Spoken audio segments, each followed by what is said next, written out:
The Xianzhou Yaoqing's Merlin's Claw, and one of the 7 Arbiter Generals.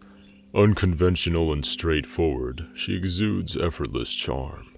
She is skilled in all forms of martial arts, and has honed herself into a supreme weapon. She is widely adored by Xianzhou soldiers and civilians alike as the vanquishing general. However, she bears the burden of the Moon Rage affliction. If she were to hunt down all the abominations in her limited lifetime, then the only enemy Feixiao has would be herself. A hint of metallic smell of blood and unrest hangs in the air. Nirgal. She gently pats the trembling partner by her side. I smell a chance for freedom. Tonight is the night. Saran, the bodies of the 3 Foxian slaves that tried to escape are still hanging on the gates. No, tonight is different. She raises her head and stares off into the distance as a giant streaming light slowly traces across the sky. Tonight, there will be shooting stars. She takes her companion's hand in hers. It's okay. Just keep looking forward and don't look back. Under the cold and brilliant light of the shooting stars, 2 delicate silhouettes race across the endless plains. The blood-stained air whips at their faces as the chilling howls of the wolves endlessly stir up the fear buried deep in their blood. However, she never doubted that they would escape the wolf pack's pursuit. As long as they wish on the shooting star, it would shine down on them. If they just chased that light in the sky, they would reach where it lies in the distance. As they continue to run with all their strength, it seems as if the light is growing ever nearer. That is no shooting star. It's a woman who could fly. She calls herself the General of the Xianzhou Yaoqing. Her name is Yueyu. In the distance, a military force that she had never seen before comes rushing from behind her, as countless arrows flow past her head to rain down on the pursuing Borison. Look, Nirgal, the shooting star granted our wish. She shouts joyously, never once looking back. She does not see this shooting star falling to the ground and reduces everything to silence. In the Yaoqing military barracks, she puts on the armor of the Cloud Knights and picks up a weapon. A new language, a new way of life, a new name, and new battle tactics. She studies in intense agony, yet learns everything quickly. She would follow Yueyu into battle and bear the general's flag. During their countless conquests, she became an elite warrior. The battle cry would occasionally echo in her ears from time to time, but she initially believed that was just fear. Until one day, she closes her eyes as a warm scarlet flows across her vision. She thinks that she sees a sanguineous moon gently calling out to her, stirring up the blood in her veins. Her skin begins to split inch after inch as a wild power pours into her body like roaring waves. She realizes that, with just a gentle tiptoe, she could move in unrivaled speed like a flash of light. She traverses the battlefield, bathed in blood, delivering death to her enemies before they even realize what is happening. A fissure in the enemy's ranks begin to grow wider and wider.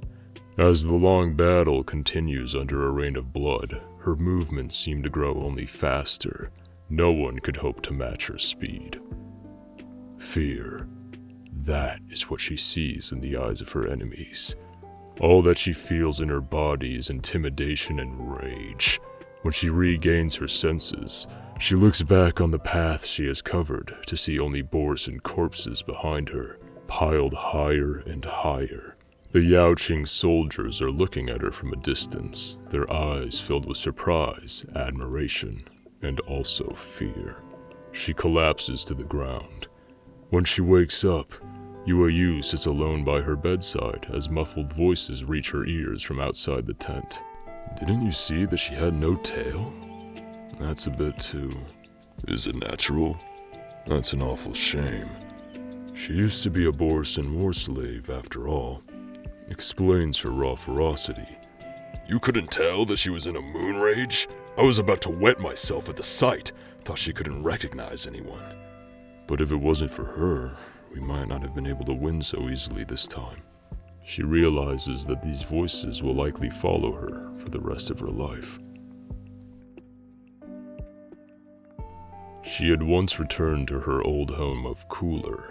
However, what greeted her there was neither the roar of wolves nor the call of foxes, but simply a bottomless ravine. After the light waves had engulfed everything in flames, not even bones remained. However, she still follows the shooting star. Everyone here follows it. It's the light of the rainbow, their spiritual support in times of great danger. That's precisely why she could not believe her eyes when the denizens of abundance attacked again. The shooting star is now descending on them. Even if there are countless abominations of abundance gathering there are also countless Yaoqing soldiers boldly fighting to the death.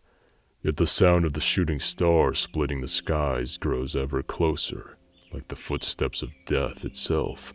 Her whole body feels cold, like she had suddenly plummeted to the icy depths of hell. Under the light of the rainbow, even the general she has always regarded as invincible is ground to dust. She desperately runs onto the battlefield, trying to bring back any survivors, until she loses consciousness in the residual light. She looses a roar of rage into the air, but no one can hear her. Everything is reduced to silence. From that day, she would have constant nightmares. People in her dreams would reach out their hands to her, but before she could arrive to help them, they are devoured by the light. More. I have to save more. She would awake from these dreams with her face covered in tears, but she knows that all her promises could only ever be fulfilled on the battlefield. She puts on her armor and walks to the very front of the formation. She allows the madness to seep into her blood and uses her bare hands to tear open a crimson path for her forces to advance. She descends on the enemy like a meteor, and mountain-like beasts crumble to dust under the force of her attacks. She single-handedly pushes the enemy armies to retreat before her soldiers' eyes. The Merlin's Claw! The Merlin's Claw! The weak call she heard before has completely transformed into a battle cry, as a great and primitive will wake with her infection.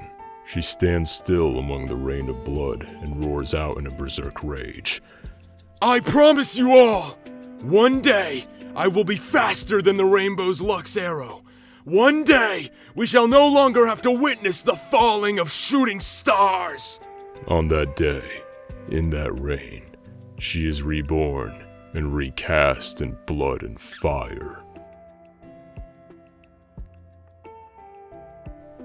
Today is a rare day of rest. By the time that dawn started to break, she had already set off from her home, but her destination is a little different today.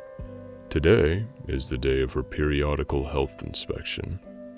Do you get dizzy? No. Spells of fatigue? No. Any irregularities with your heart? No.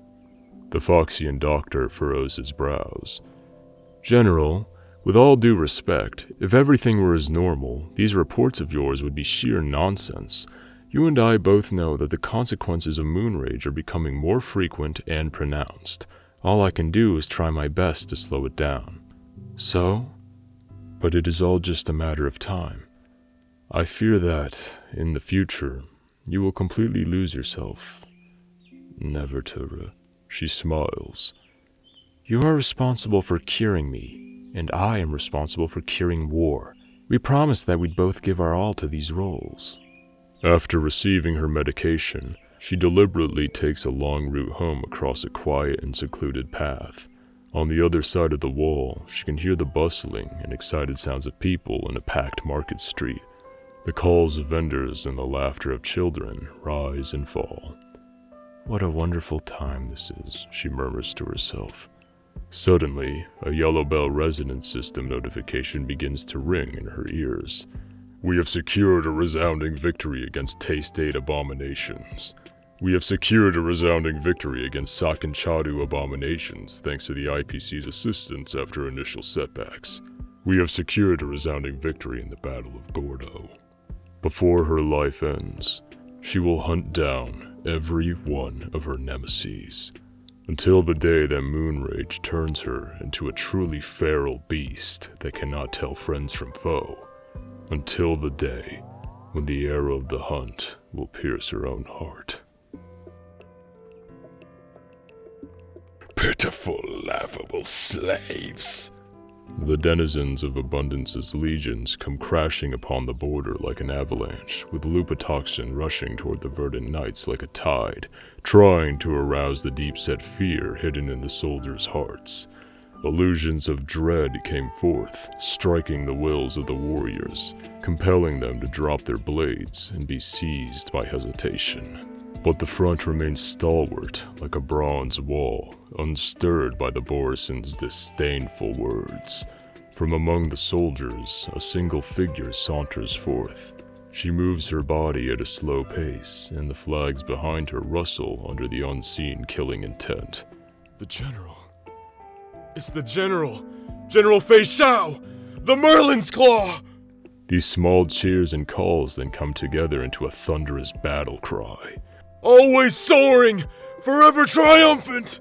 She stands there, alone, a single figure, but imbued with the might of an entire army.